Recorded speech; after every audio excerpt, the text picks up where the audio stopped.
Bonjour à tous. Dans cette vidéo, on va voir pourquoi votre fiche est suspendue et surtout comment lever la suspension. Déjà, premièrement, comment savoir si votre fiche est vraiment suspendue? Vous avez probablement reçu un mail comme celui-ci. Et dans ce cas-là, avant de faire appel, regardez bien cette vidéo pour comprendre pourquoi exactement votre fiche est suspendue. Deuxièmement, quand vous essayez d'accéder à votre fiche Google en tant qu'administrateur, vous arrivez sur ce type de panel. Et troisièmement, lorsque vous accédez à votre JMB Manager grâce à l'adresse mail qui est propriétaire de la fiche, je vous mets le lien en description si vous voulez voir votre JMB Manager. Vous avez le petit macaron rouge et la mention suspendu quand vous regardez la ligne de votre fiche Google. Passons au vif du sujet. Pourquoi votre fiche Google est suspendue? Première raison et la plus courante, vous avez mis un mot-clé dans le titre de votre fiche Google.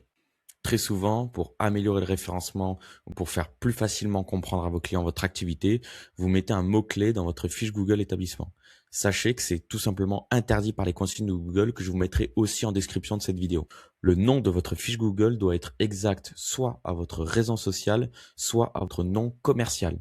Vous pouvez vérifier votre raison sociale et votre nom commercial sur des annuaires légaux comme société.com, le site officiel de l'INPI, Papers ou encore d'autres. Si jamais vous voulez un mot-clé dans le nom de votre fiche Google, il faudra déposer un nom commercial. Deuxième raison de suspension, avoir mis une mauvaise catégorie. Soit une catégorie qui n'est pas précise avec votre activité, soit une catégorie qui est incohérente avec ce que vous faites. Pour trouver votre catégorie, tapez votre mot-clé dans Google et regardez ce qu'ont mis vos confrères. Qu'est-ce qui ressort le plus souvent? Choisissez en priorité une catégorie qui est adaptée avec ce que vous faites vraiment. Globalement, sachez que les incohérences sont détestées par Google et c'est la raison principale pour laquelle vous voyez souvent contenu trompeur en raison de suspension. Sachez que les citations NAP, donc le nom, l'adresse et le numéro de téléphone de votre entreprise, doivent être cohérentes partout sur le web. Votre site web, votre fiche Google, les annuaires légaux, les annuaires tels que société.com ou encore les annuaires comme les pages jaunes, les articles de presse, tous les sites sur lesquels vous êtes inscrit, vous devez nettoyer les incohérences pour que Google et les algorithmes comprennent que votre entreprise est cohérente. Sachez que s'il y a aussi des incohérences avec Street View ou encore vos attributs, par exemple si vous avez dit j'ai une rampe accès aux personnes en fauteuil roulant pour entrer dans mon magasin, mais que ce n'est pas le cas, vous risquez aussi une suspension. Ensuite, il faut que toutes les balises de votre site web soient cohérentes avec votre business. Balise titre, balise H1 ou encore les balises JSON. Il faut que vos horaires aussi soient cohérentes à la réalité. Si vous avez mis 24-24 sur votre fiche Google, mais que quand quelqu'un vous appelle à 22 heures, vous ne répondez pas, vous pouvez très bien prendre un avis négatif en vous disant cette entreprise est censée être ouverte 24-24 et pour 100 personnes ne répond. Il faut que l'adresse IP avec la personne qui vous met des avis ou votre adresse IP à vous soit cohérente avec votre business. Si vous êtes tout le temps localisé, par exemple, au Japon avec un VPN, mais que votre entreprise est en France, alors Google trouvera une incohérence. Si le site web sur votre fiche Google est mort, ce sera aussi une incohérence. Pour Google, une entreprise active est censée avoir un site web actif. Il vaut mieux ne pas avoir de site web du tout plutôt qu'un site web mal balisé ou inactif. Et attention au nom de domaine de votre site web, s'il est incohérent avec le titre de votre fiche, ça peut aussi être un signal négatif pour Google. Une des raisons les plus fréquentes des suspensions, c'est aussi avoir une fausse adresse sur la fiche. Si vous êtes une activité où vous vous déplacez chez vos clients, par exemple comme un plombier, un serrurier, un coach à domicile, alors vous n'êtes pas éligible à afficher l'adresse sur votre fiche établissement. Vous devez aller dans la section éditer la fiche et masquer l'adresse comme on voit juste ici en bas à gauche. Si vous avez une activité hybride, que vous avez un réel local et qu'en plus vous vous déplacez chez les clients, alors vous avez le droit de mettre une adresse physique plus enregistrer des zones desservies. Et enfin, si vous voulez mettre uniquement l'adresse sans zone desservie, alors il faudra prouver à Google que vous avez un réel établissement physique. Pour prouver à Google que vous avez un établissement physique, il faudra avoir une signalétique permanente. Il faut que votre établissement digital reflète la réalité. Avoir une feuille A4 avec le nom de votre établissement ne suffira pas. Il faudra une signalétique crédible et permanente. Il faut aussi que votre établissement reçoive de la clientèle. Donc que vous puissiez recevoir cette clientèle pendant les horaires d'ouverture notifiés sur la fiche Google. Sachez que toutes les activités qui sont 100% en distanciel, pour lesquelles vous n'avez aucun contact avec les clients, alors vous n'êtes pas éligible à avoir une fiche Google et c'est normal si vous êtes suspendu. Une des raisons fréquentes des suspensions, c'est aussi la détection de doublons. Si vous avez plusieurs fiches Google, évitez d'avoir trop de points communs entre elles.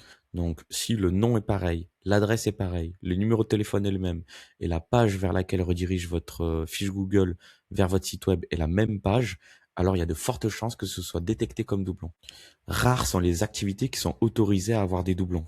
Pour 99% d'entre vous, gardez en tête qu'un numéro de ciré est égal à une fiche Google. Pour continuer, les activités suspectes sont souvent aussi des causes de suspension. L'algorithme de Google qui est censé détecter les activités suspectes s'appelle SpamBrain. Si vous ajoutez des propriétaires sur votre fiche Google, mais que ces Gmails sont suspects, par exemple localisés dans des pays étrangers ou avec des activités régulièrement suspectes, alors vous risquez une suspension. Si vous utilisez des outils d'automatisation sur votre fiche Google, mais qui n'utilisent pas l'API officielle, alors vous risquez une suspension. Si votre compte Google devient toxique, par exemple, si vous avez plein de fiches Google sur votre compte Gmail, mais que la plupart sont suspendues, Google, par sécurité, peut suspendre toutes vos fiches. Faire plein de modifications régulièrement peut aussi amener Google à croire que c'est une activité suspecte. Si votre fiche Google est fraîchement validée, avec une vidéo ou une autre méthode, je vous déconseille fortement de commencer à faire des modifications sur votre fiche dès le début. Acheter des faux avis, évidemment. Avoir le même contenu que vos confrères ou sur d'autres fiches Google. D'ailleurs, je déconseille d'utiliser des images libres de droit. Il vaut mieux utiliser des photos fidèles à la réalité prises par vous-même ou vos équipes pour alimenter votre fiche Google. Les liens qui redirigent vers votre site internet aussi peuvent influencer l'algorithme à lui faire croire que votre fiche Google n'est pas crédible ou que votre site n'est pas crédible. Et enfin, faire une validation vidéo suspecte dans le but de duper l'algorithme peut directement aussi amener à une suspension de la fiche. Un des cas très fréquents, c'est quand vous avez changé l'adresse de votre fiche Google. Sachez qu'avant de changer l'adresse sur votre fiche Google, il faut absolument corriger tout votre écosystème digital. Il faut que la nouvelle adresse soit accessible partout. Enfin, une fois qu'Internet a bien corrigé votre adresse, la dernière chose que vous modifiez, c'est l'adresse sur votre fiche Google. Peu de gens le savent, mais si vous avez des impayés sur des produits Google, ils peuvent suspendre votre fiche. Par exemple, si vous utilisez Gemini, Google One ou Google Ads et que vous avez des factures impayées, Google peuvent suspendre votre fiche. La plupart du temps, c'est Google lui-même qui se rend compte de vos incohérences et qui suspend votre fiche. Mais il arrive aussi que cela est appuyé par des signalements utilisateurs et souvent vos concurrents.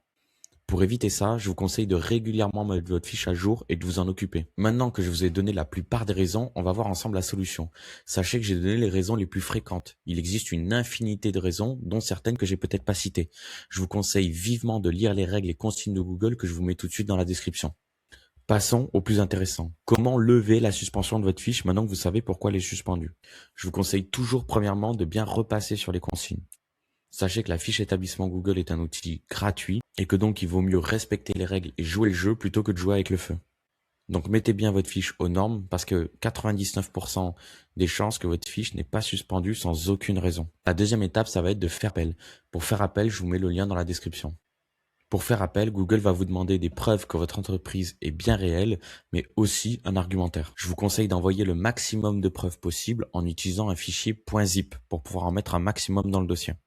Vous pouvez mettre des documents légaux, des photos, des vidéos.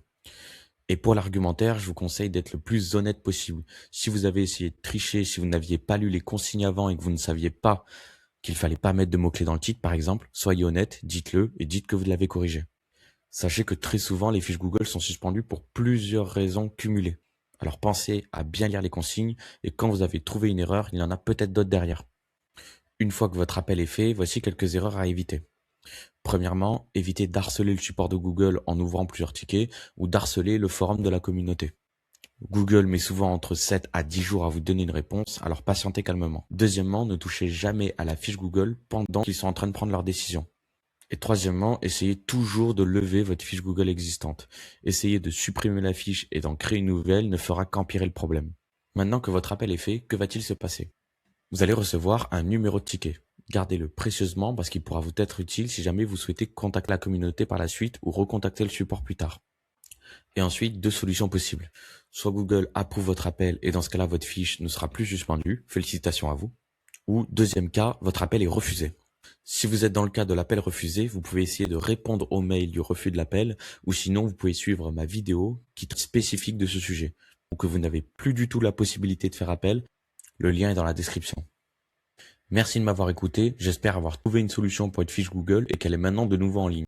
Si vous avez des questions, n'hésitez pas à écrire en dessous de cette vidéo ou sur le forum d'entraide officiel de Google concernant les fiches Google. À bientôt.